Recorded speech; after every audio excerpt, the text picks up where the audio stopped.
Good morning, good afternoon, good evening, wherever you are in the world. Welcome to today's Plug and Play Supply Chain webinar. My name is Frederik Bohn. I'm the Director of Corporate Partnerships for Plug and Play Supply Chain, and I and the team are excited to welcome you and have the opportunity to co-host today's Future of Trucking webinar with our portfolio company, ZUUM. We have a great lineup of content for you today. First, we will hear opening remarks from Mike Zayons, founder of the supply chain program here at Plug and Play, and Mustafa Azizi, CEO and founder at ZUUM. Later, we will hear from executives and founders across 2 industry panels, as well as 3 startup pitches, and close out a content-rich day with 5 topic-specific networking sessions focused on sustainability, autonomous trucking, visibility, safety, and defragmentation in trucking. Without further ado, please allow me to welcome Mike Zayons to the stage. Mike. While we wait for Mike, let's jump over to Mustafa Azizi. So we'll open the event with some opening remarks from ZUUM, our co-host, and then once Mike is back, we will jump back into the Plug and Play supply chain intro. Mustafa, are you here with us? There you are. Welcome. Good morning from Irvine, California. How's it going? Thank you so much, Frederick. As Mike jumps on, I'll just go ahead and do our portion. So I'm really excited for this event. It was a long coming. I have a quick presentation for you folks. The goal of our event today is to promote the future of trucking through collaboration. And I'd like to go ahead and share my slide deck with you folks just to give you some visuals here. All right. So just making sure you guys can see my presentation today. We're really pleased that we have so many people in attendance today. And I'm the founder and the CEO of ZUUM, and we've been in business for 5 years, and we've been a Plug and Play portfolio company as well as a partner for the last 3 years. We have really cool people today from shippers, freight brokers, and trucking companies. We have Pat Martin from Estes, one of the largest trucking companies in America, in business for almost 80 years. We have Dan White from Coca-Cola. We have Dan Curtis, the president of BNSF, one of the top 10 brokerages in America. We have Ann Williams, the president of Holman Distribution. We have Susan from Sherwin-Williams, and we have Andrew Leto, another digital freight marketplace, and he's an innovator in the game. So we've been working with Plug and Play Ventures for close to about 3.5 years. We're blessed that they invested in us. They actually introduced us to a lot of the corporations that we actually do pilots for, as well as they've also co-invested into ZUUM. And that's what it's all about today. We want to promote companies working together. And we believe that the future of trucking is here today, and it's going to be done through collaborations. At ZUUM, we don't really see competitors. We see data as an opportunity for all of us to collaborate together. That means through network relationships of corporations, but also through technology. Data is the game of the future, and we want to build a super platform that combines everything. So, how can you turn competitors into collaborators? Well, you realize that the market space is so big and there's so much opportunity. For example, somebody could see Emerge as a competitor to ZUUM, but we just don't see it that way. We believe that the market space is really large, and combined we can bring solutions to our shippers, freight brokers, and partner trucking companies. So as they said in Think and Grow Rich, we believe through the law of synergy, and we want to reflect that law of synergy through our technological solutions. Now, some of those initiatives we look to solve is that we just feel like there's too many systems. I started my career at JB Hunt, and I believe like my goal at work was to actually ask my boss for multiple computer screens so I can manage all the different systems we have to do. At ZUUM, what we're trying to do is trying to build a super platform where everything could be done in one system, and I hope to show you guys a quick taste of that today. Now, another couple things that we look to solve is fragmented transactions, and that's done through many systems. And we believe that a lot of the people in the industry, like for example, trucking companies don't like brokers, and we want to change that attitude. So at ZUUM, we believe transparency is the way forward through that. And everything we do in our system, we look to share our technology, share our profit model, as well as our business model. Now, another thing is that we believe that many companies can work together on multiple platforms. And I'm going to show you guys an example of that today through defragmentation. So at ZUUM, we have 3 value propositions. We look to help our customers, whether they're a freight broker, a shipper, or a trucking company, through offering them capacity, number 1. Number 2, we look to help them by helping them with systems to gain more visibility. And that can be done through our partners who are part of this event today. But ultimately, we can actually share our technology as well. For example, one of the people that are on this call today, BNSF Logistics, we'd like to think of ourselves as the first digital broker to actually put digital broker in a box and share it with shippers as well as trucking companies, as well as a brokerage. So we don't mind sharing our technology. We believe that's the ultimate sacrifice you have to do to share data. Now, ultimately what that means for the end user is a simple platform that has everything you need: billing, pricing, sourcing capacity, accounting, everything in one platform. Now, we are blessed at ZUUM to actually, besides just walk the walk, talk the talk. So you can see that investors in ZUUM that actually put their money into our company are shippers, freight brokers, and trucking companies. And we're really blessed to actually walk the walk. And now I want to show you guys what this might actually look like in conception. Okay, so this is our ZUUM platform that we offer for our brokerage. And the beauty of us being a digital broker is we become the test hub and actually could perfect our product before we share it with our stakeholders.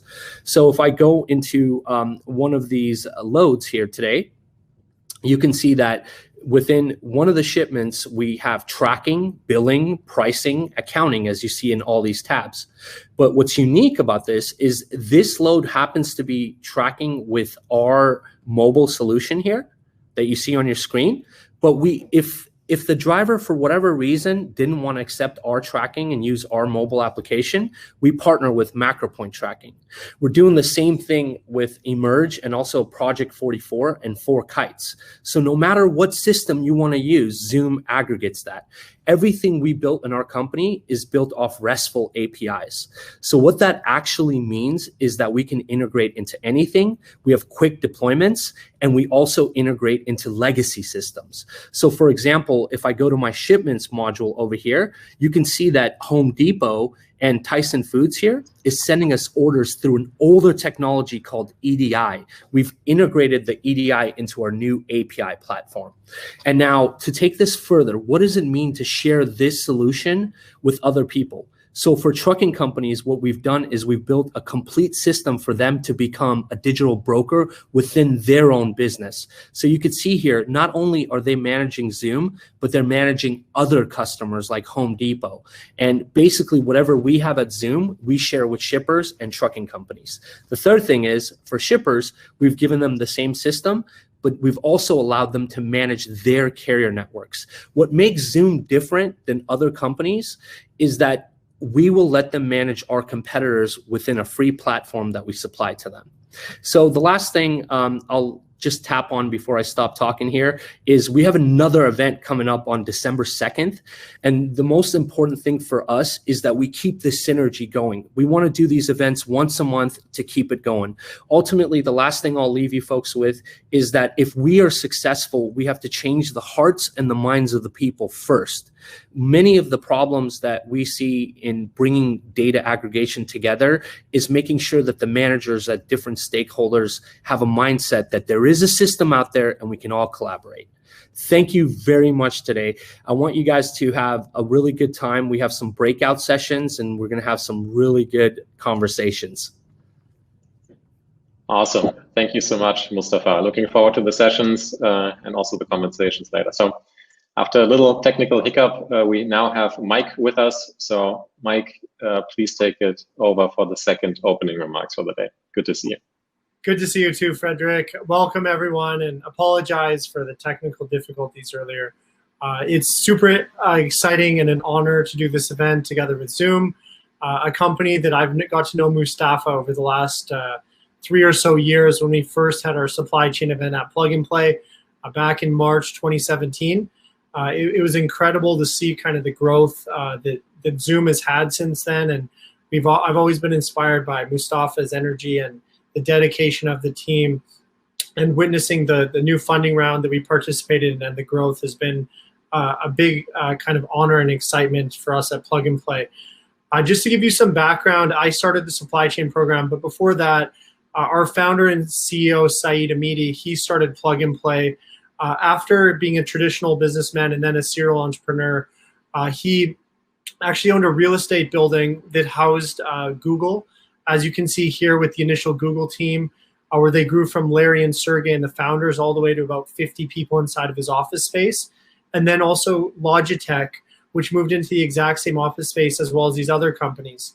After Google and Logitech grew like crazy, our CEO Saeed pinched himself and said, how am I going to capitalize on these tech companies and their fast growth rather than just being the landowner? And he decided to make a few of these small kind of angel investments, including PayPal, where instead of 2 years of rent, we put in about $100K of equity investment, which obviously when they were acquired by eBay for $1.5 billion was a large return and stemmed a lot of Plug and Play's investments into more tech startups. The last company I'll mention that also started in that building was Danger. That was the operating system on the T-Mobile Sidekick phone, the first smart kind of flip phone. And then after we invested in that company, they were sold to Microsoft. Andy Rubin went on to build Android. And because of the ecosystem, we were able to help connect Google and Android through being in the same building. And that's what we want to do in the supply chain industry today. We're doing this now in about 16 different industry sectors. Me and the team focusing on this webinar are focusing entirely on supply chain, so startups similar to ZUUM. And we're excited because we've never seen a more exciting time to be an investor in supply chain and logistics startups. Some of our early success stories in supply chain are like Rappi, which became the first unicorn in Bogota in Colombia. They're based now in Bogota, and they're booming right now with all the e-commerce demand that's also being accelerated because of COVID. Another company that has done really well in Latin America and also a supply chain startup is TruckPad, which became the largest trucking marketplace in Brazil. But now we've also invested in many other companies across other industries like Dropbox, Lending Club, PayPal, being some of the key ones. These are the offices Plug and Play has today. You can see the ones in yellow are the supply chain and logistics focus offices. We were excited to have most of our team in Silicon Valley at the headquarters, but we also have an office in Bentonville where we help connect startups to Walmart, Tyson Foods, JB Hunt, and Georgia Pacific. And then a new office we just announced in Toronto, Canada, along with BASF, but also the Canadian Postal Service. And we're hoping to announce a few new partners soon. We're super proud to have partnered with companies across the whole supply chain. These are just the formal partners in the supply chain program supporting our initiative, but it's really the end-to-end supply chain, all the way from mining companies to last-mile deliveries at the consumer's doorstep with some of the largest players in the world like Walmart or TJX or some of the largest postal services and every mode of transportation. Trucking has always been a big focus, working with Ryder, Trimac, JB Hunt, ArcBest, but a lot of our other partners also have enormous fleets of trucks, and it's a very key kind of focus area to look at innovating across the trucking part of the supply chain. I would like to just say one more word about our partners is BNSF Logistics President is on this call, and we did just announce a partnership with them. We're super proud that BNSF Logistics will be joining Plug and Play, so you'll get to hear from their president a little bit later on. But I don't need to go into too many details, but the trucking industry is an enormous industry. There's a huge opportunity for disruption and technological innovation. That's why we've been hosting many webinars, like the hydrogen fuel cell webinar we just did a few weeks ago, to many other webinars kind of every week or month that we're trying to put on at Plug and Play to try and make sure that folks in the industry can connect to startups and the most recent trends that are going on. It's very exciting kind of what's happening, and that's why we're investing our kind of capital from our family office into a lot of supply chain startups here's 3 startups that I think I'd like to highlight today that we've invested in within the last year. Einride, which is doing autonomous mobile or kind of electric transportation. They're based in Sweden. Also Autobahn AI, which is retrofitting autonomous driving. And then ZUUM Transportation, which is building a super platform, which I think is critical as it's a traditionally fragmented industry that as we can find solutions that need to come together, I think ZUUM is a great solution, which is why we've invested into Mustafa, Matt, and the team. So with that, I just wanted to thank everyone for their participation in today's webinar. And yeah, we hope we can connect with all of you guys. If anyone has questions about Plug and Play or how we can introduce you to relevant startups, we'd love to make those connections and look forward to hearing from the rest of the startups shortly.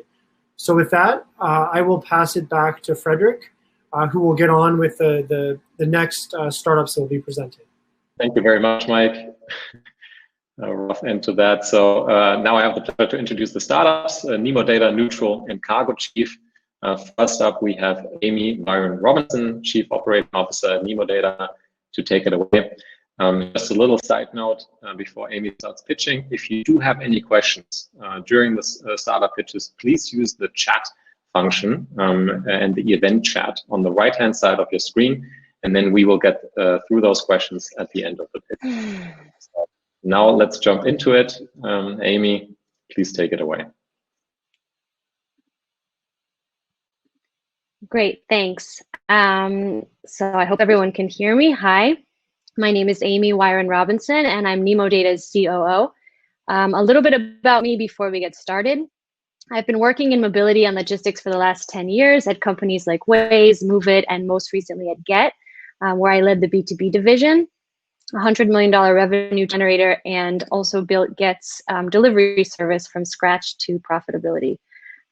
So we've seen technology for the trucking industry evolve dramatically over the last few years, from devices designed to track and transmit data to systems designed to help manage fleets around those data inputs, to what we see now as the next revolution in trucking technology, which is artificial intelligence. Actually taking those data inputs from all the sensors in the vehicle and knowing what's needed, what's not needed, and how to transform that data into predictive insights to automate and improve fleet performance.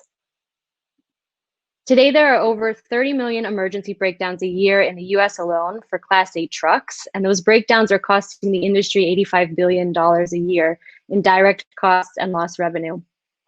Those same trucks are generating more than 5% of total US greenhouse gas emissions. And at Nemo Data, we believe that all of these numbers should be zero.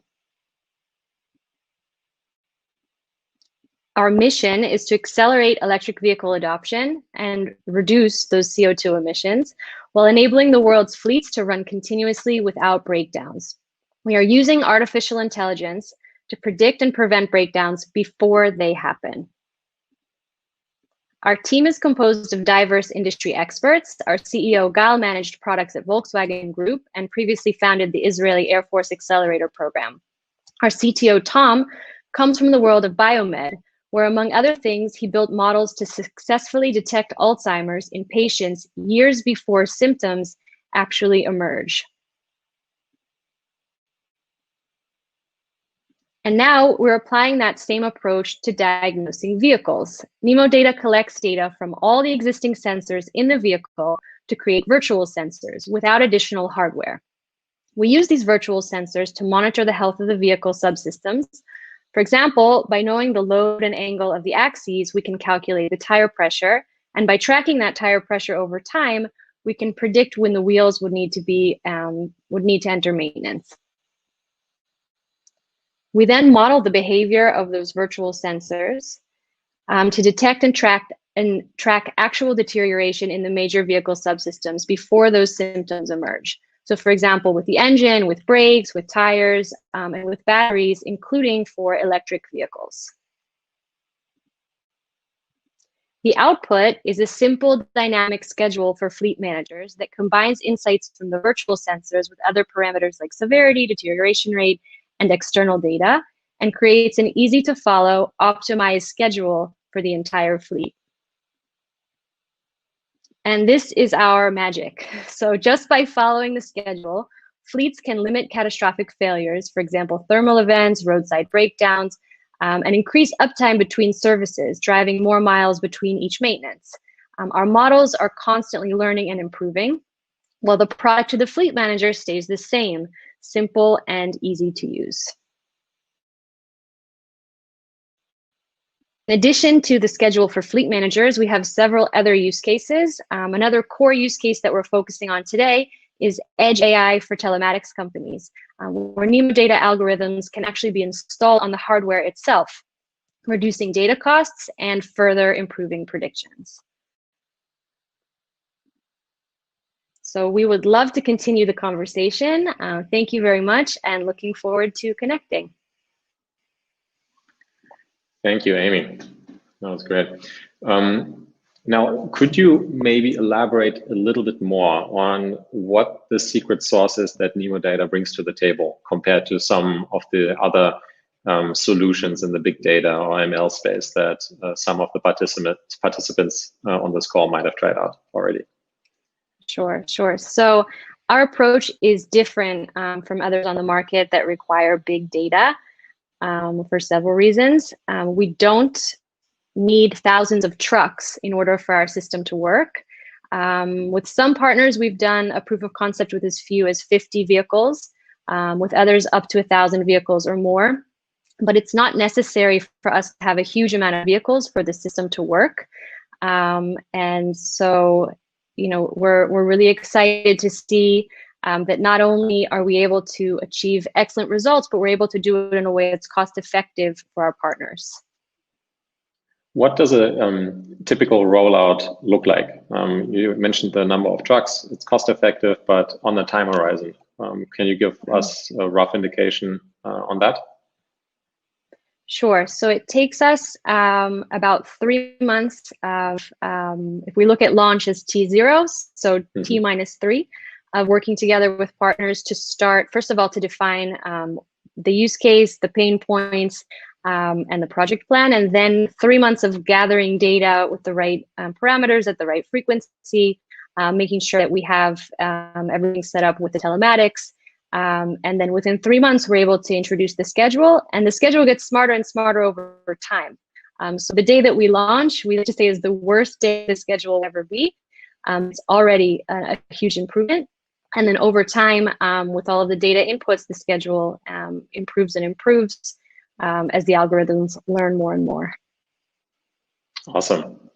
That's all the time we have for the Q&A right now, but I'm sure that there will be more in the chat on the right-hand side or in the sessions later on, so please do stay on, Amy. And with that, I would like to introduce Ed Stockman, co-founder and CEO of Neutral. Ed, welcome to the stage. Thanks, Frederick. Do we have any idea if Mike is still talking? I'm just kidding. Happy Monday, everybody. Special thank you to Plug and Play for hosting the event and bringing us all together today. My name is Ed Stockman, and I've been in the freight brokerage side of things for about 13 years. Next slide, please. I just started my career as an individual contributor, closing the likes of Anheuser-Busch and Unilever, Procter & Gamble, and some other Fortune 500s before I was 25 years old.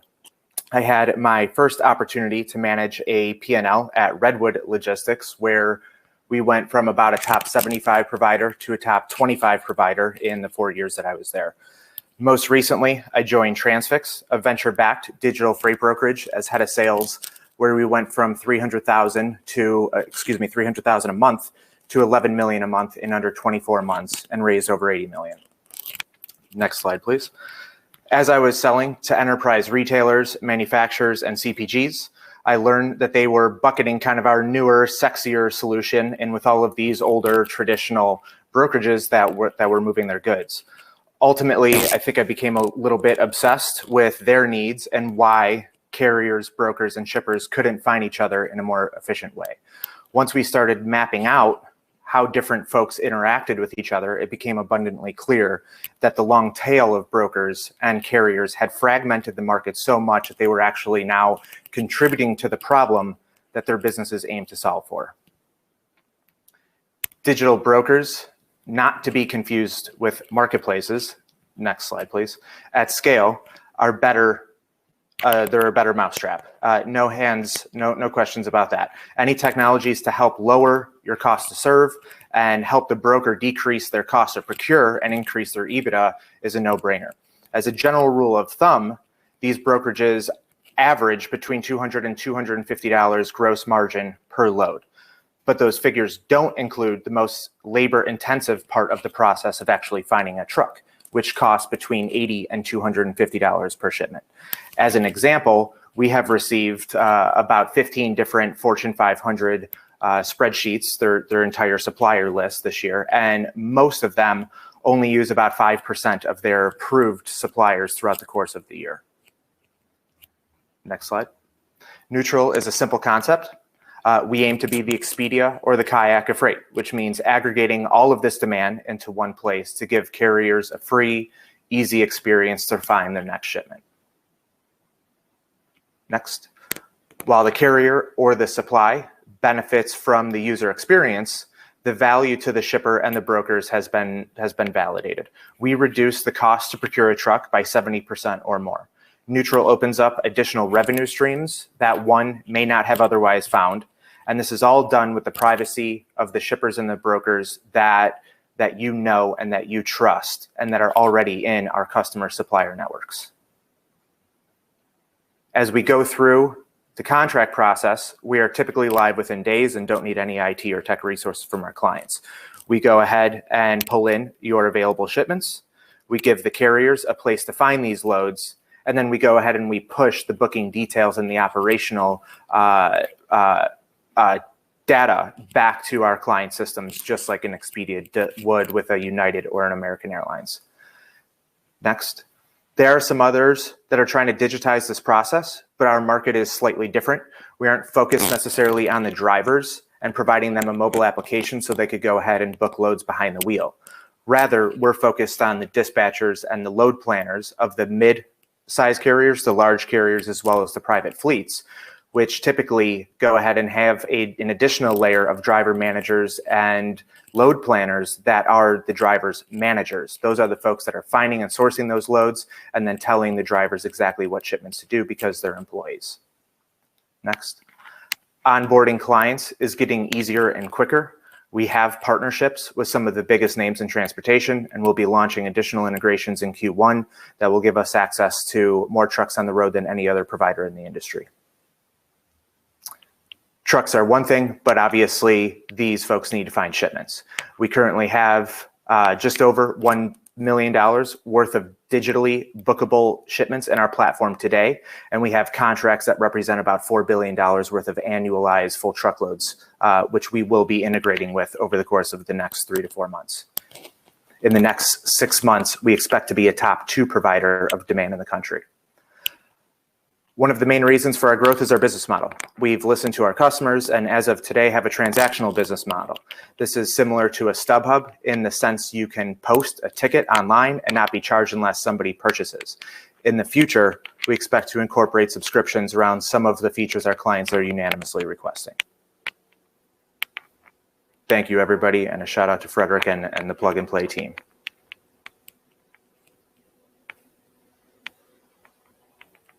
Thank you, particular shout out. So I have a question about, well, first of all, Mustafa just asked the question about monetizing, but I guess you touched upon that in the last slide. But I do have a question about how COVID-19 has impacted your deployment, your integration process, and how you have with this remote environment and how your customers have also been dealing with this.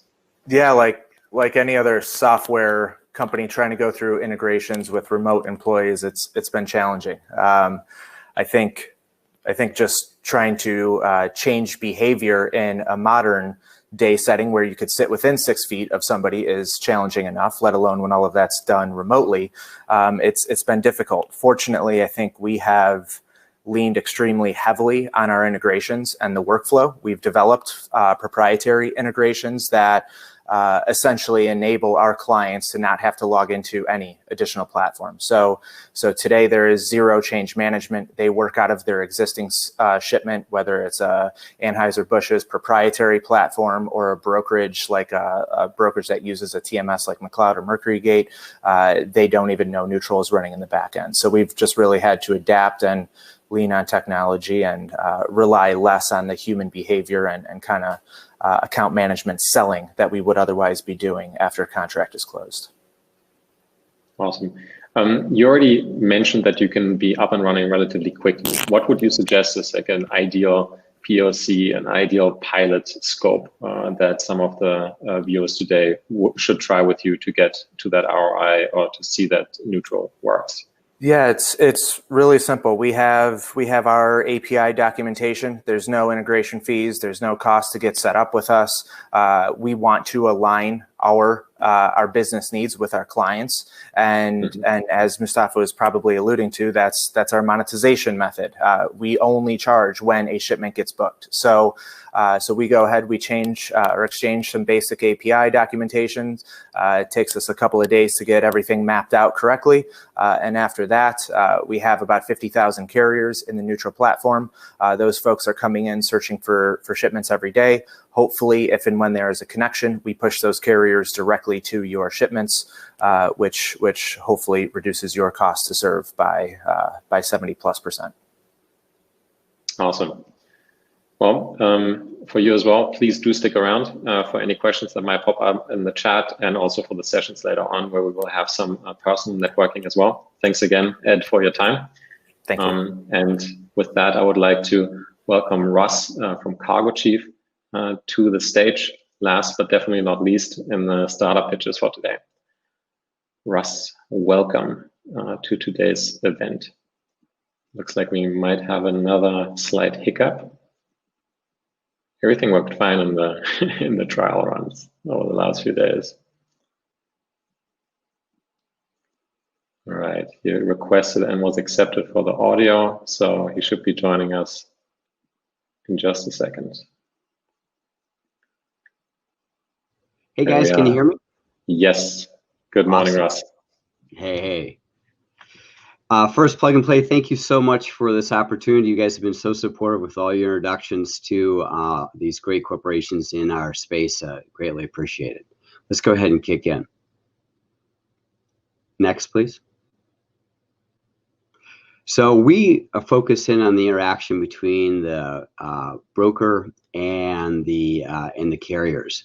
So there are, obviously trucking is huge. There's a sliver of the market that's the tech-enabled freight brokerages that are buying, the market in unsustainable 25% negative EBITDA fashion. We're focused on the traditional freight brokers. There's 18,000 of them buying hundreds of billions of dollars worth of services. And their two main challenges are which of the hundreds of thousands of trucking carriers should they work with for their next load, and what's the current market price? On the other side of the transaction are hundreds of thousands of small carriers, the vast majority using a whiteboard or Excel to run their business, and they don't know the current market price. So you can imagine all the misinformation and disinformation happens daily in the giant world of trucking. Next, please. So our first product is something called C4, stands for Cargo Chief Carrier Capacity. This is an unparalleled array of integration technologies that enable any size carrier to seamlessly share their available capacity with our platform. We then aggregate that all together and then turn around and present that to our client, the broker, into their TMS, our website, and API, or partner. We've done all of these things. Brokers are on very lean EBITDA margins, maybe like 1 to 3% is very typical. So a slight improvement in costing can literally double the profitability of their loads. We expect our clients to get a 5 to 10x ROI on our fees because we're helping them book more loads per day at a better price. Next, please. So there's been a big issue in the industry, which is all about pricing. So just 2 weeks ago, we announced Lane Master. This is the industry's first real-time pricing engine. The current providers of data, pricing data, are providing information that's 30 days old. Better than nothing, but not very useful, especially in a very volatile market like you're having here in 2020. So we provide the current market price for any lane. We also very powerfully provide what are other people paying for that lane. Very much like if you're buying tickets for a ball game and you want to sit in section 205. Well, if everyone else is paying 130 for those seats, then you know you need to pay $130. It's very powerful. We also have reports that that I'll describe in a little bit that enable management to manage and score their team, their carrier reps, their account executives, their lanes, shippers and carriers, all the market. It also has a very innovative co-op revenue share structure where the people that share data, which is expected, also receive a portion of the revenue. So it's kind of like a co-op, like an REI store or Land O'Lakes. Next.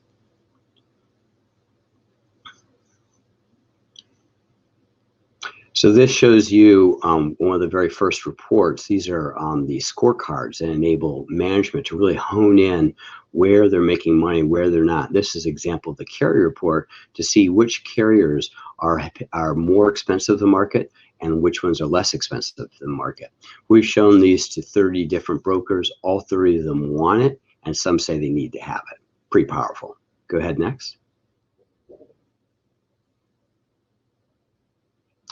So we have expanding a sales funnel. We just hired our first marketing resource, actually former VP of marketing from TMW.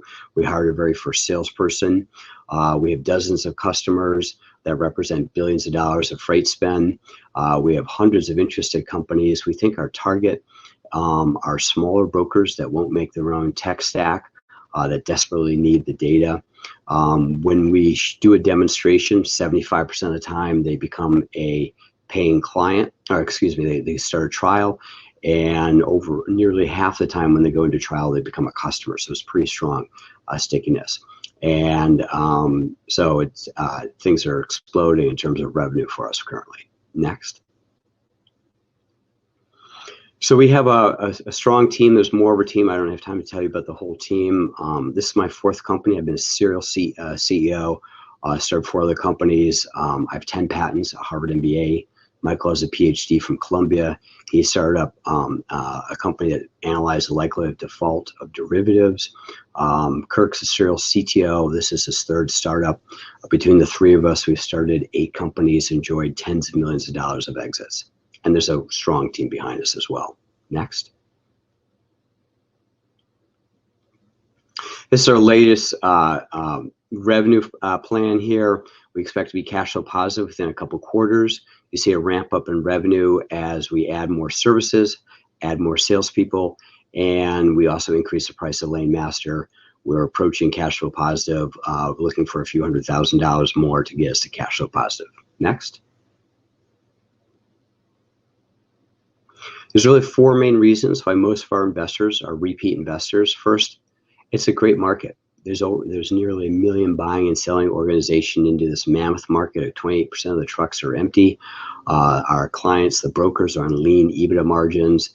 Of course, they desire the current pricing.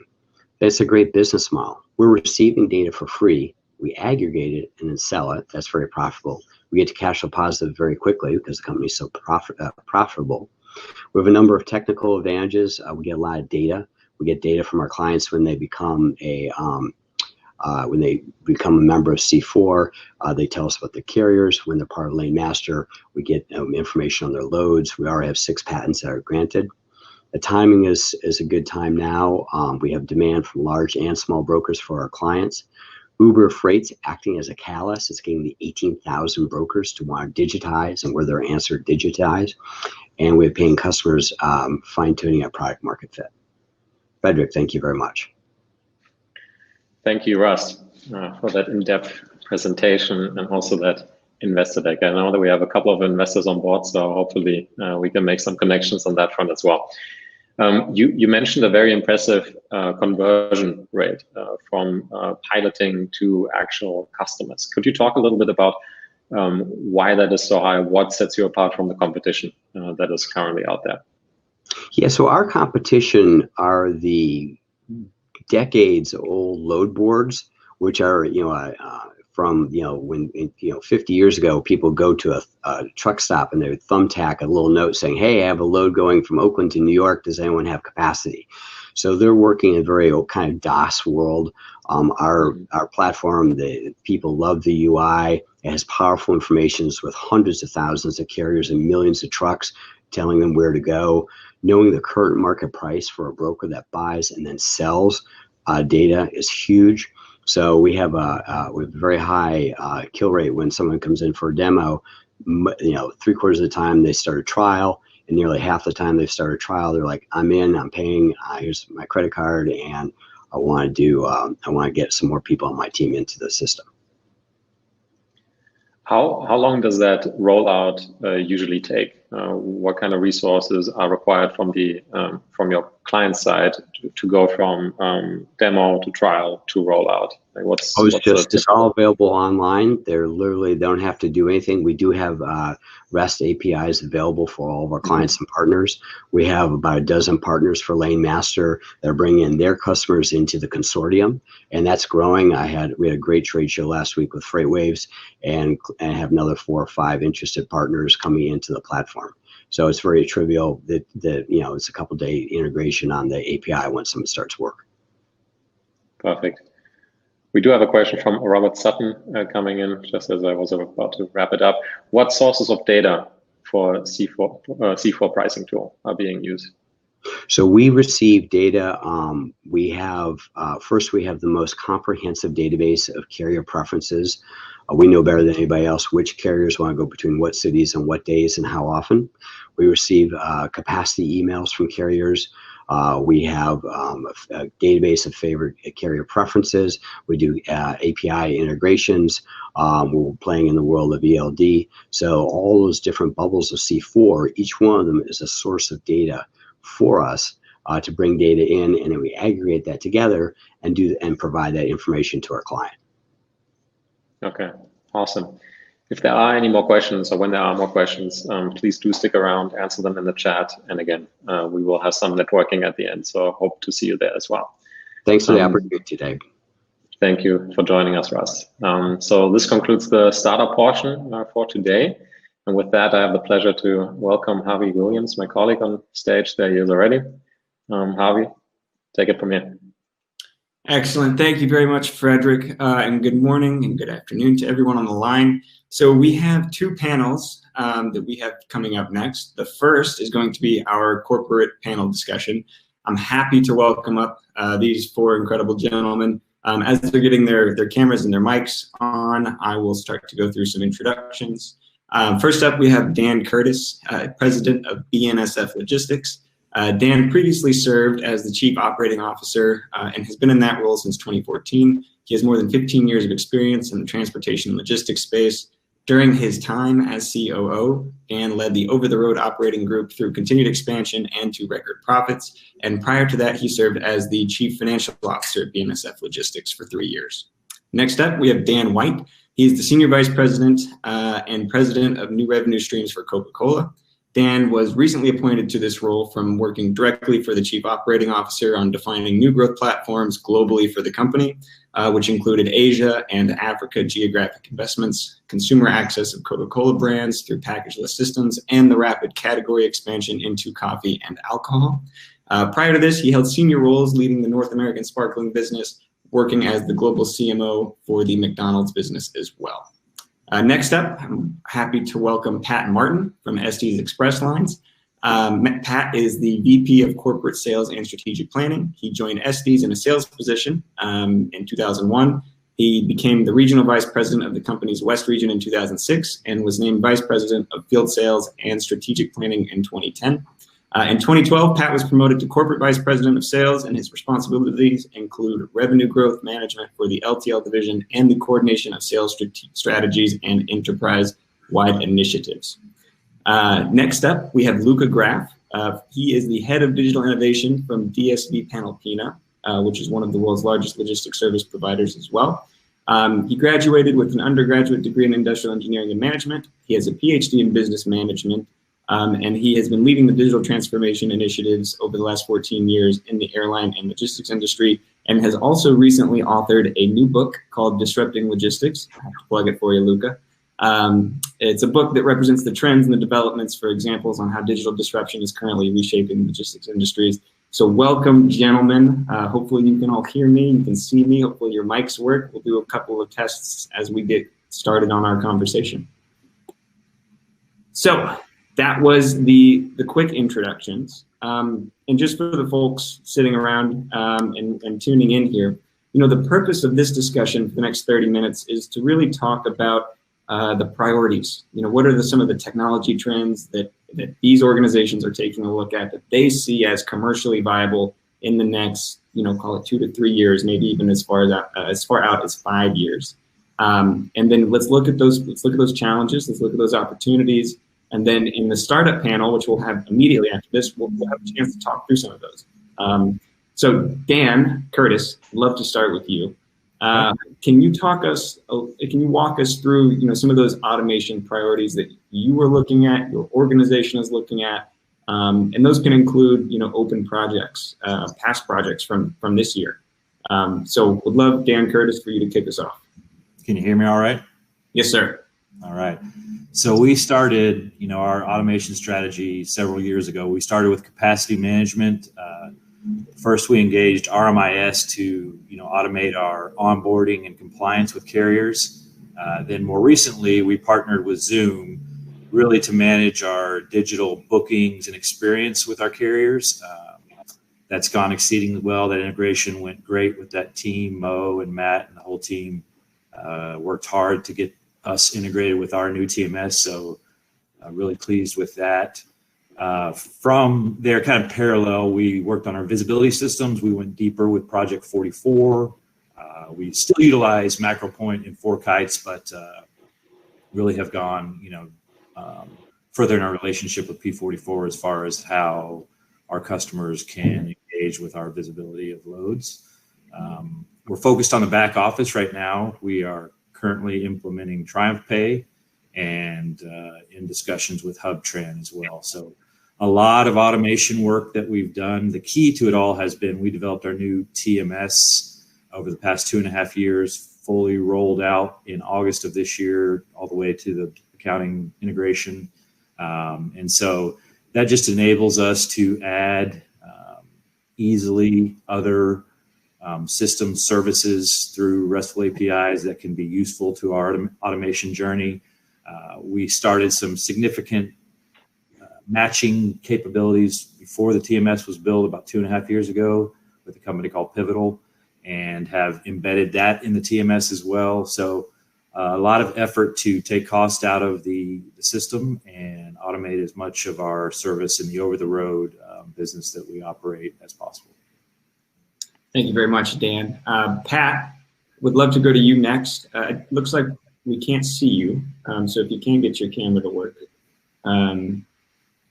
Can you guys hear me okay? Yes, we can hear you just fine. So we can work with audio as well. Yeah, for some reason it's not recognizing. I'll try again here in just a second. No problem. We can continue with audio while you troubleshoot.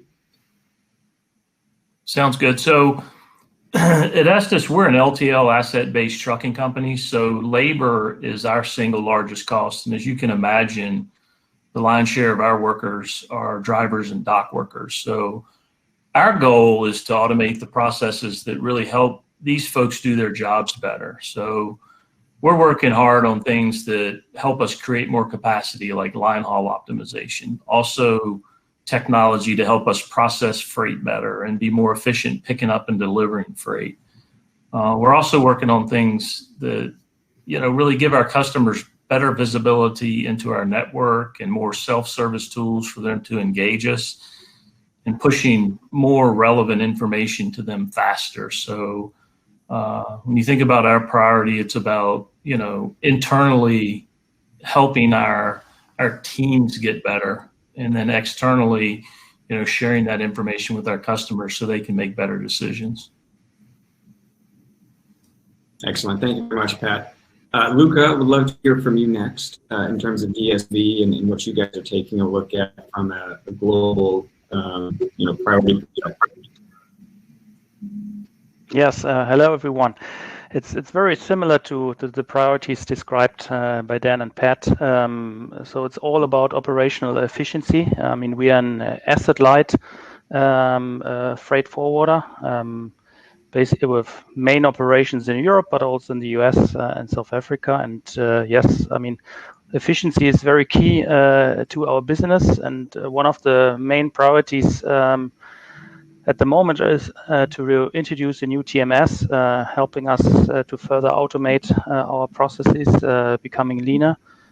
So that's one of our core projects. But in addition to that, and of course, it also will improve much more our connectivity. But we also invest a lot of our efforts into supply chain visibility, which becomes core. So on the one hand, in collaborating also with companies like you have mentioned before, but also building own capabilities, but particularly improving really visibility. In one core project, there has been an automated ETA service we have recently introduced in 17 countries in Europe, which is a big step forward for us, and really, I mean, improving transparency and reducing waiting times and reducing turnaround times. So that's particularly out of our innovation unit, a strong focus where we support our colleagues en road, giving really a number of benefits.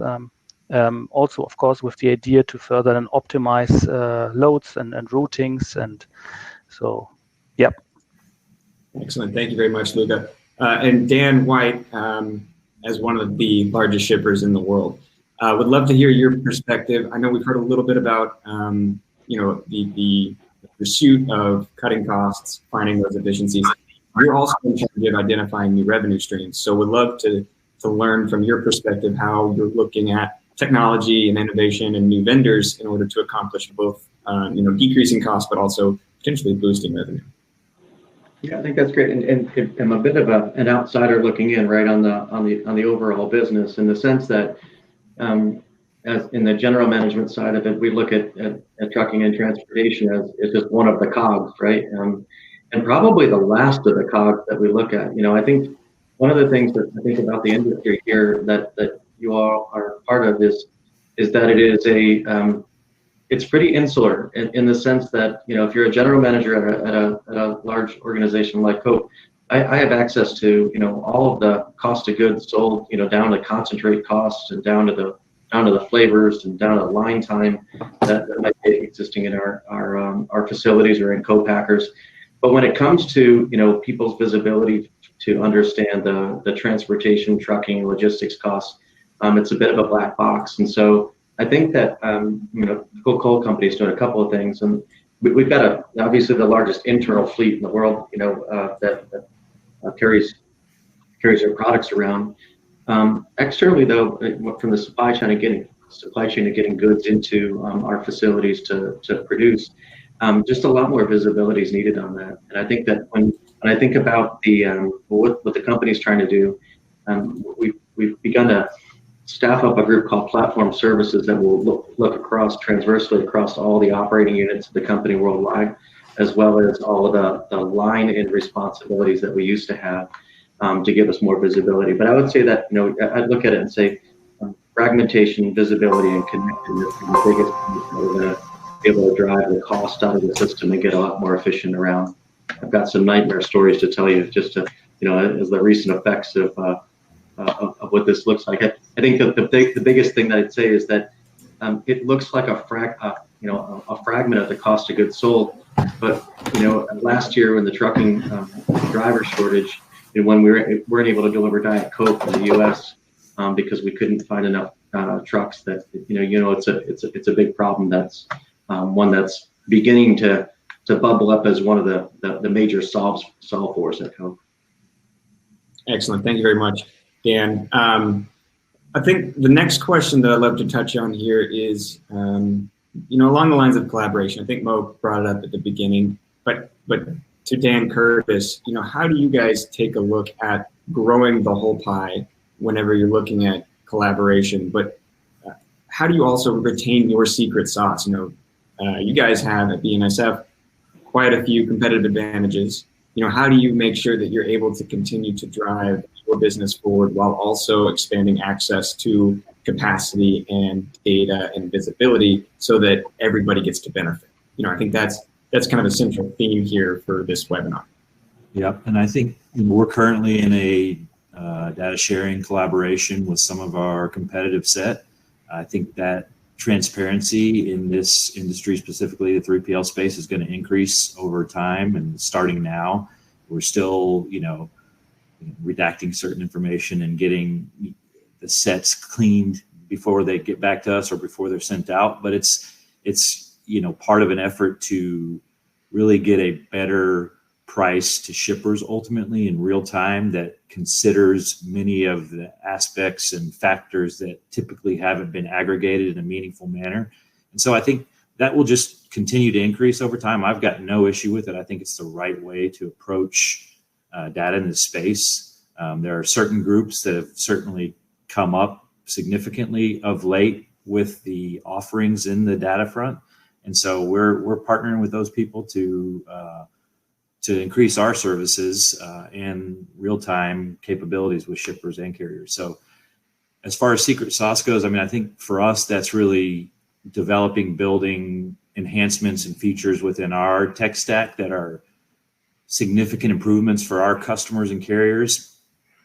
A lot of the over-the-road services that we provide are pretty similar to what our competitive set provides. We do have some differentiated project and rail and very deeply engineered transportation moves, but they're not as prone to automation and digitalization as our core offering in the 3PL space. So we're in it here with Mo and some other groups that I think have the right mindset as to how to bring collaboration together, or groups together, better collaboration to benefit both sides.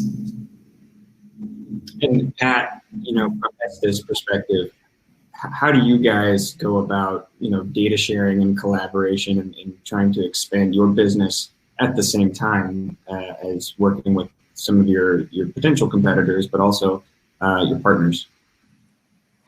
Yeah, so that's a really interesting question, Harvey. I've got a lot less hair these days, and what I do have is going gray in a hurry. So I've been in this logistics thing for a long time now, and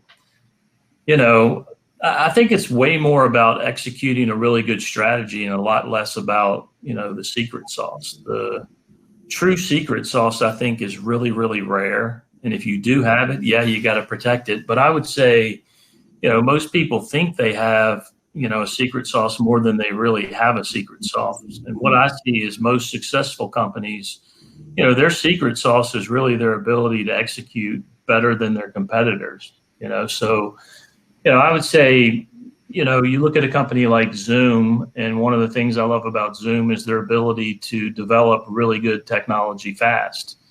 Probably not a ton of secret sauce there, but more in execution. And so, I would just say in transportation and logistics, I think it's one of the most simple businesses ever. If you look at what we do, it's like, all that's really happened is the customer asks us to pick something up over here and deliver it over there. It's very, very simple. Yet there's a lot of complexity involved in doing that and making a profit. So at the end of the day, you got to make a profit. And, I would just say that, secret sauce is rare. And it's more about the execution than it is anything else. Thanks, Pat. And Luca, do you share the same sentiment? How are you guys, focused on growing the business and expanding the revenue? Growing only works through collaboration, through better connectivity, yeah, and that's definitely what we promote. And where also technology helps us a lot to achieve this goal. To build our network, to find the carriers, to bring that together with on the customer side. So So that's definitely something we support and for which we invest into technology to enable that to connect to different to all the partners, and I mean at best and in real time without the need to pick up the phone in between, but to bring supply and demand in that sense together. So we work together with digital marketplaces where we let's say sell spare capacity, where we look for spare capacity here. At the same time, of course, in that sense, we built our carrier network.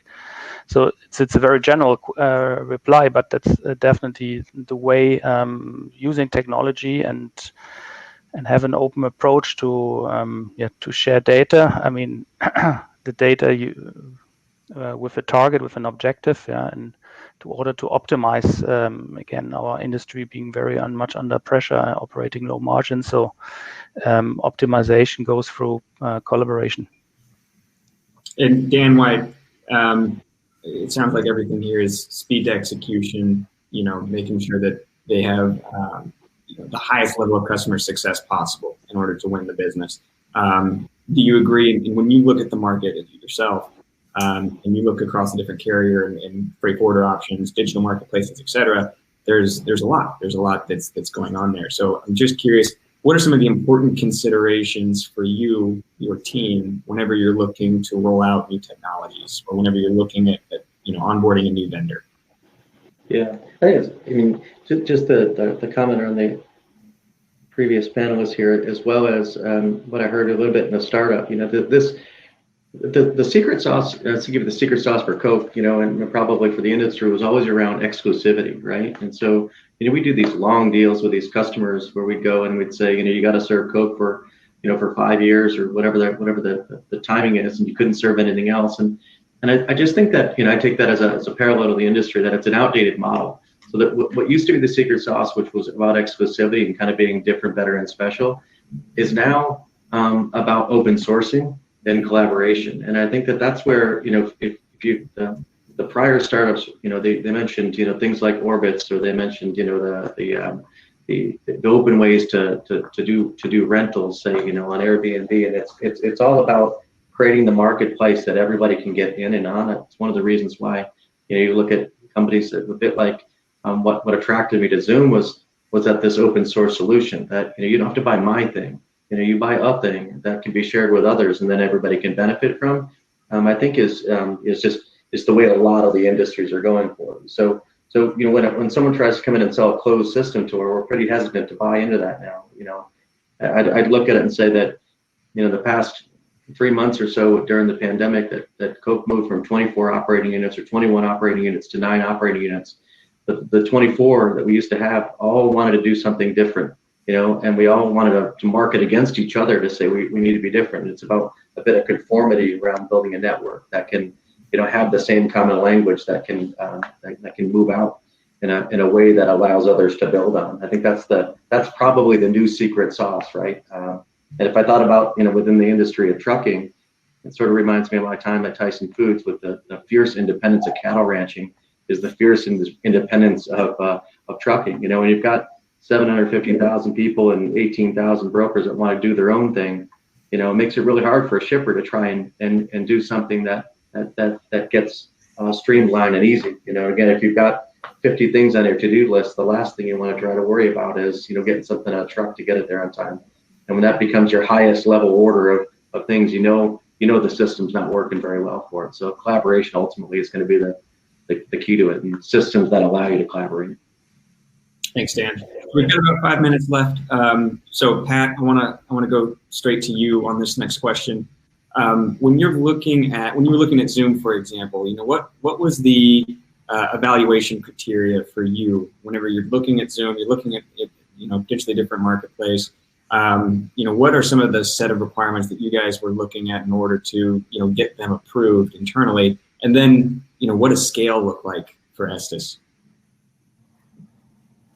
So for ZUUM, one of the big things that I always look at is the entrepreneur.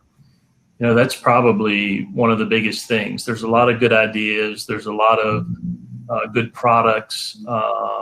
But the industry, in business in general, I think lacks people that have a lot of drive and a lot of ability to execute. So that's probably the most important thing. Everybody's going to need funding. And, for the past few years, it's been easier to get funding than it has been to really find really good entrepreneurs. There's been more money than there has been, right ideas. So, you look at the people that are around him, you look at the technology, you look at the problem that they're trying to solve. And so those are really the big things. And I think with ZUUM kind of, in addition to just Mustafa's general energy, he's a really, really bright guy. So he's got a lot of vision and he's got a lot of desire. Sometimes that needs to be throttled a little bit, Harvey. But definitely the right sort of vision and the right mentality and the right smarts, and, surrounds himself with good people.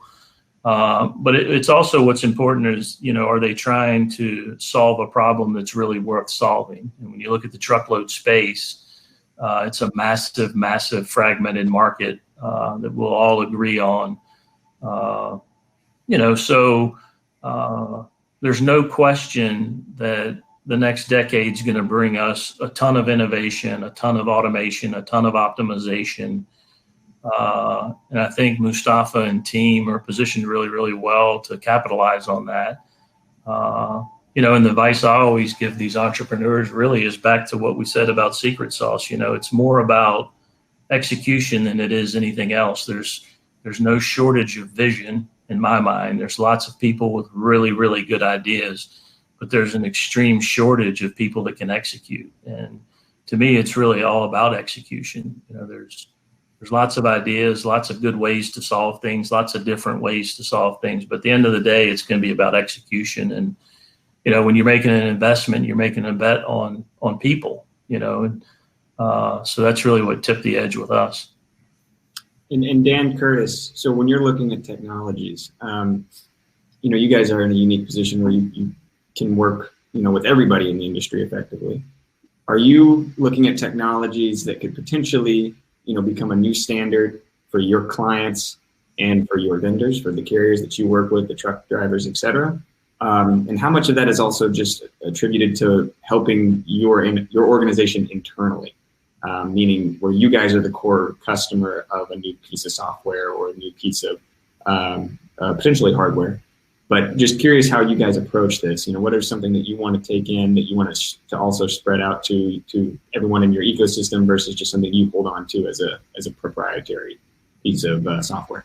It really starts internal for us. It's about efficiency and process and automation from there. So we typically focus on the technology as a process, and we're looking to get a return on it, and we're looking to get adoption. So we have project management and change management capabilities that we wrap around those new technology to make sure that we achieve the return. It's project managed. We do an agile methodology, kind of taken from our development methodology, and make sure that it gets the return gets achieved and that it gets adopted by the users. From there, we have a separate group that looks at the productization of that process or that technology, and can it become something that's meaningful to our customers and carriers. We have a launch group within that and a couple change management resources that help us understand, will this be something that the market wants, that the market adopts, that is meaningful from a profitability standpoint. This is a newer area for us and capability for us. So we're definitely better at the internal side, the process, return, and adoption, but we're working on the productization side. It's just, again, on the thin margins that we and others operate on in the traditional over-the-road space. It's important to gain those efficiencies internally so that we can have the profitability to reinvest in technologies that could become products that are meaningful to our constituents. Thank you, Dan. And we'll end with this. Luca, if you could tell us a little bit about your book. You're now a published author. So just tell us a little bit about, some key findings, what you guys were exploring. What did you set out to accomplish? And ultimately, what are some of those things that you can share with the audience? Yeah, thanks, Harvey, for this opportunity to make also some side promotion about that. But yeah, I mean, the key to that book is that we actually let the people speak who drive the change, who drive the disruption. So it's a collective contribution of 20 authors, co-authors. Basically, in many cases, they're the founders, startup founders of different kind of startups and solutions, business models in our industry. So it's sorted really by the type of technology they provide. So be it from last mile solutions, talking about e-commerce, logistics solutions, talking about supply chain visibility solutions, digital forwarding. So on one side, we invited all the founders to describe a bit the challenge and the solutions, but not only their solution, but to describe overall solutions which are on the market to give a glance. And then we invited also, of course, the, let's say, incumbents like forwarders and carriers to speak, but also investors, how they see the investment opportunity in logtech. So like known VCs and also as also plug and play contributing to that piece. So it's really a roundup about what's going on in our industry in terms of disruption and the solutions and opportunities offered by the ones who are driving it. Yeah. So that's in essence about that contribution. And looking forward for the publication mid of January. It's already available on Amazon, called Disrupting Logistics. Excellent. Well, can't wait to read it. So gentlemen, we're out of time, but thank you again for spending some of your morning with us. We greatly appreciate it. I know that everyone appreciated it in the audience as well. So folks, if you'd like to get in touch with our panelists here, stick around until we get into the breakout sessions at the end of the webinar. So thank you again, everyone. Thank you. Thanks, everyone.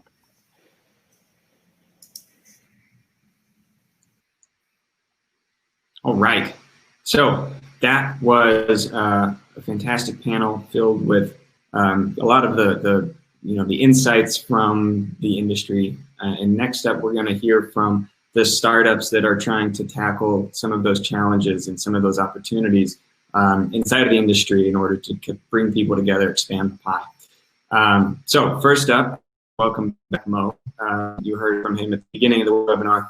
But prior to launching ZUUM, he spent 12 years in the logistics industry as a transportation manager at J.B. Hunt, and he was also a COO at BMG Transportation. Next up, very happy to welcome Andrew Leto, founder and CEO of Emerge. Andrew's been in the logistics industry since 2003 when he founded Global Trans. After that, he went on to found 10-4 Systems, which is a truckload and visibility platform which he sold to Trimble in 2016. So Andrew has definitely been building software in this industry and is definitely one of the leaders in the space.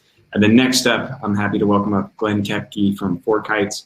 Glenn's the SVP of Customer Success. He leads the customer-facing operations at FourKites and has led teams in the US and Europe in the logistics space. So welcome, gentlemen, and glad to have you with us. Thank you for having us.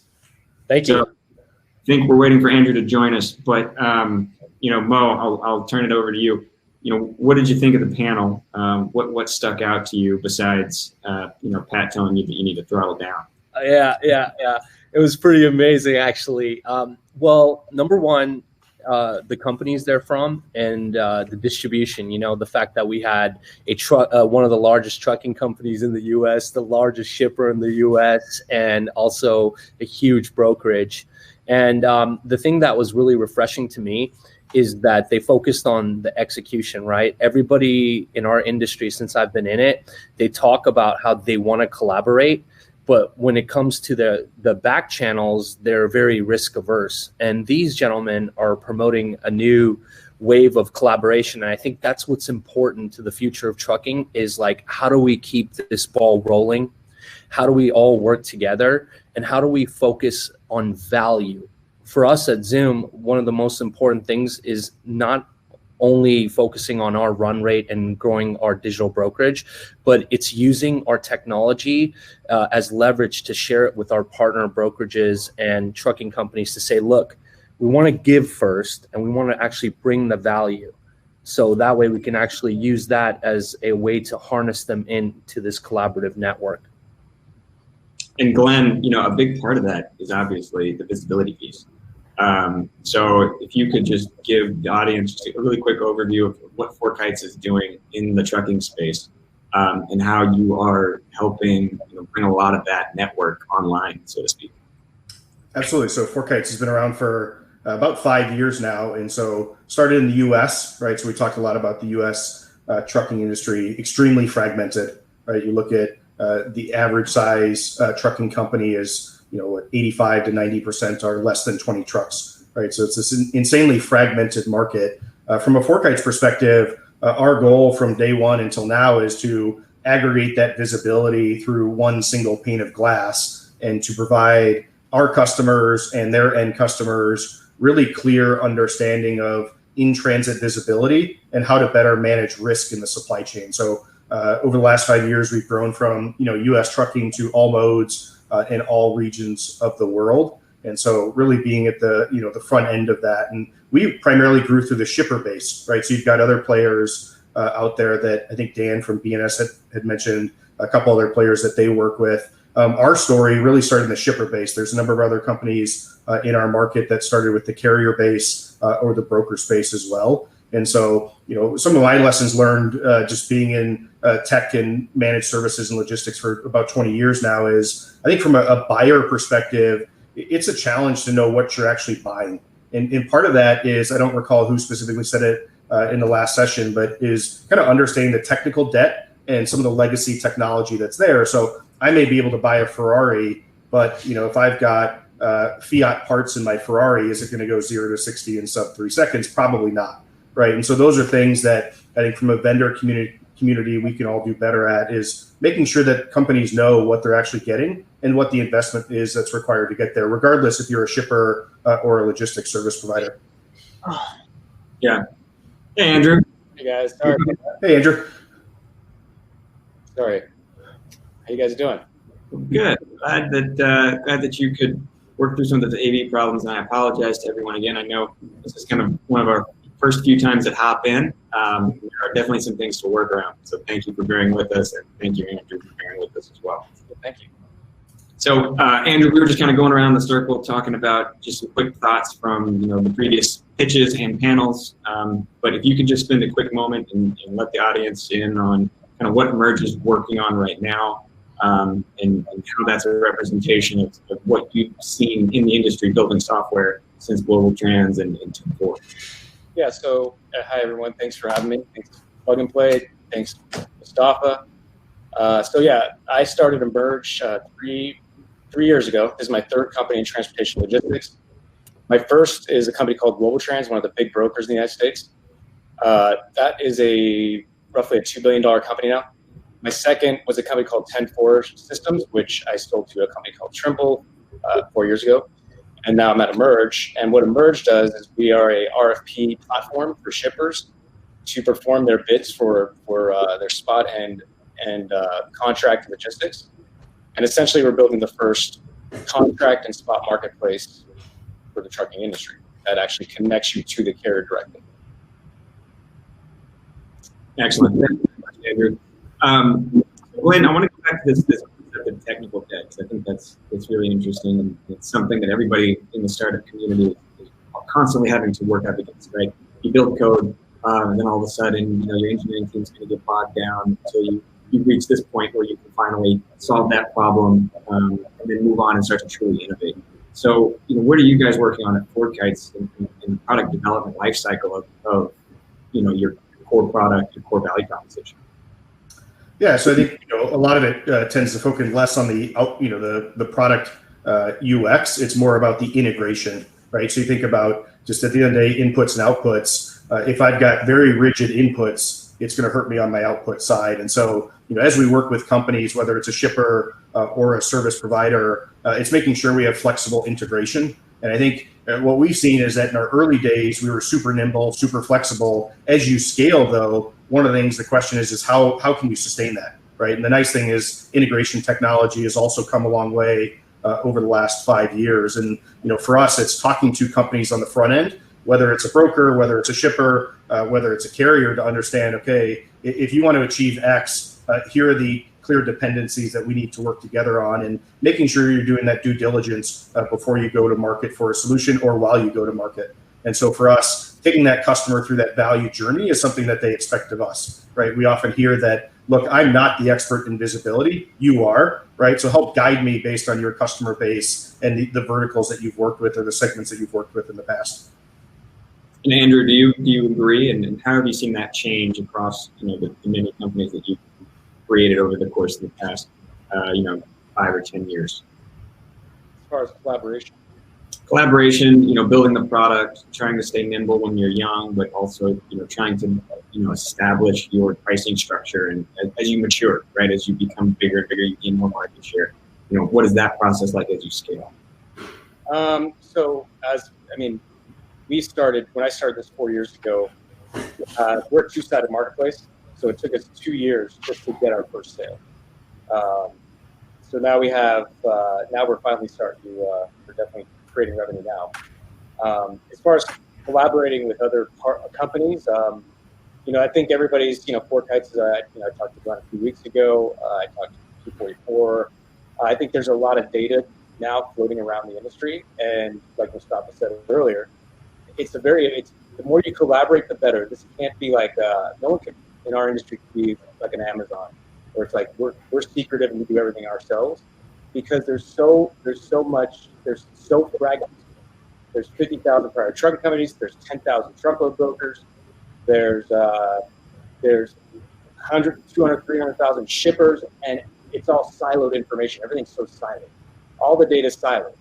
C.H. Robinson knows what they know. J.B. Hunt knows what they know, and they keep it in-house. They keep it themselves.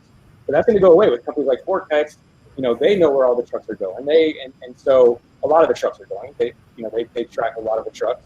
So a lot of this data, collaborating on data is really key. And like Mustafa said earlier, that's the winners in this industry are going to be the ones that are collaborating the best and using everybody, using everybody's strengths and weaknesses to their advantage in their technology. And Mo, I want to ask you the same question I asked to the last panel, which was, how do you approach data collaboration while also trying to retain, your competitive advantage? That can't be an easy thing. In you at ZUUM and Andrew at Emerge, Glenn at FourKites, everybody's continuing to build that market share. You guys are continuing to grow even in the middle of a pandemic. So what's your approach? What's your strategy? Well, I'm going to tell you what our secret sauce is right now. It's grit and humility. See, when I'm on this call with FourKites and Emerge, I know how to say, I look up to you guys. And you guys actually are a lot of the inspiration for ZUUM. So I think when you're humble and you share your tech stack with your competitors, they stop looking at you as a competitor. For us at ZUUM, we're a walking conflict because we have a brokerage and a software solution, and we offer software to some of our competitors. And our mission is so difficult because we have to convince them that we're after value generation and sharing through the law of synergy.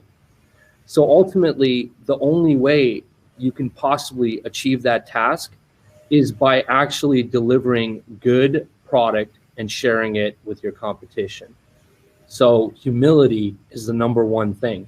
For example, when Tyson Foods, one of our biggest customers, approached us and said, hey, I know you got a lot of the stuff that FourKites offers us, but I still need you to use that visibility platform and integrate it. All we could say is yes. The biggest problem that we have in our industry are people that are trying to say, hey, I have a full solution and you only need to use me and I don't integrate with other people. That's going to be your ultimate demise, as Andrew said. P44 is a great example. I think they're a really good innovator in the game. I think FourKites is leading in that space as well. But for us, one of the most unique things that we've seen since the beginning and that really inspired us is Emerge, because Emerge actually champions the idea of collaboration. And I think ultimately the victors in the space will look like companies like Emerge. And Andrew, whenever you look at the incumbents in the space, in the freight forwarding space, they're also launching digital products as well. What's your mindset as the CEO of Emerge? How do you navigate your company into working with these big incumbents? Building product that is better than what they're able to build in-house, and working through them in order to also leverage their platforms and their market share in order to leapfrog your own company faster than you could by yourself. Well, we're domestic, 100% domestic right now. And so your freight forwarders are international. We're not playing in that market yet, as I don't think Stockman is either. But in regards to domestic trucking, we are open. We are a platform, and we think shipper first. We're a platform for shippers, and whatever makes the system better for them, we're going to use. So we actually are integrating with everybody because we think what is in it for them, not what's in it for us. Because we're 100% a marketplace. We connect trucking companies to shipper freight. But it's also we bring in digital brokers. Every digital broker is on our platform. If loads go to them, we don't make any money. However, what's best for the shipper. And I think that whatever you're doing, you always should think who's your customer and what's best for them. That is, even if it causes you to lose some revenue, I think that's the way of the future. And a lot of the bigger firms that are still the big leaders. And by the way, no leader in our industry is over 4 or 5% of the market. No trucking company is over 3% of the market. So there's not a huge. Even the biggest whales are not big whales in terms of the whole industry. So whatever. I think just building whatever your customer asks for and what's the best for them is the key. That's how we do it. Maybe to add on to that, I think what Andrew's done a nice job is kind of defining what success looks like. I think one of the challenges for companies, it's like the awkward high school dance, right? Where everyone's kind of tiptoeing. Marketing's cheap, right? So you can put out a press release, you can look at it and say, gosh, what are they actually really trying to do? And the answer is you got to go talk to those leaders, right? And I think as technology continues to accelerate, I think having leaders aligned with each other and clearly understanding that at the end of the day, there's still going to be multiple players involved, right? And I think for any tech company, startup, mid-stage, late stage, it's really defining kind of what you aren't is probably just as powerful as what you will be, right? Because I think if you put yourself in the buyer's shoes, you can go look at any company deck, remove the logo. It's very hard to differentiate who's who and what you're trying to do. But at the same time, they do have a passionate customer base that is seeing value, right? And being able to articulate that really helps for parallel companies to understand each other, competitors to understand each other, but more importantly, the buyer marketplace as well. Yeah, and Glenn, we've got time for maybe one more question, so I'd like to end it with you. You're one of the handful of the heavyweight hitters in your category. Where are you guys seeing the market shifting in terms of visibility? I mean, what's coming up that you guys are singularly focused on to try to differentiate yourselves from some of the other competitors? Yeah, I mean, collaboration is huge for us. I think historically everything was around where's my truck is kind of I call it, right? So if I order Domino's pizza, right, the often adage is I can order a $10 pizza and know where the driver is, but I spend $100,000 on these widgets and I can't tell you where it is. And part of why it takes so long is just the fragmentation that Andrew mentioned in the market, right? It's not an easy problem to solve. So as we look to the future, it's really that collaboration is key. I think the angle that Andrew and Mo are going at from collaboration is slightly different than FourKites. So we're primarily focused on in-transit visibility and then visibility in the yard. So we've recently entered the yard management space as well. Our ambition is not to get into pricing, booking, all that stuff. You've got players like ZUUM and Emerge that are awesome at that. So it's how do we work in parallel with these kind of companies to ultimately bring this very efficient collaboration to market, regardless if it's, what's going on with my transaction, I need to change my appointment in real time, or potentially further upstream, more on the booking side that these guys specialize in. Excellent. Well, thank you, Glenn. Thank you, Andrew. Thank you, Mo. We're out of time here for this session, so we're going to wrap things up. I'm going to hand things back over to Frederick, but everybody, if you'd like to come up and chat with us, there's going to be plenty of breakout sessions that Frederick will talk to in a moment. So a huge thank you to our panelists from the corporate panel earlier. A huge thank you to the panelists here talking about the startup solutions. So Frederick, back to you. Thank you, Harvey, to you as well. And of course, again, thank you to the panelists for these enlightening conversations. To wrap things up, I would like to invite everybody to join us for some more in-depth discussions in the 5 topic-specific networking sessions that we mentioned. To switch over from the stage where we are right now, please click on the Sessions tab on the left-hand side of your screen, highlighted in the slide here. Once you've done that, you'll see an overview of the different topics, and you can join whichever you are interested in the most, or hop in between them as well. You do that by double-clicking on sustainability in trucking, safety in trucking, etc. If you have any questions or need help, you also see the plug-and-play help desk right there. There we are able to help you with any troubleshooting. And yeah, with that, I would say looking forward to seeing you there. And thanks again for joining us, and see you in the sessions.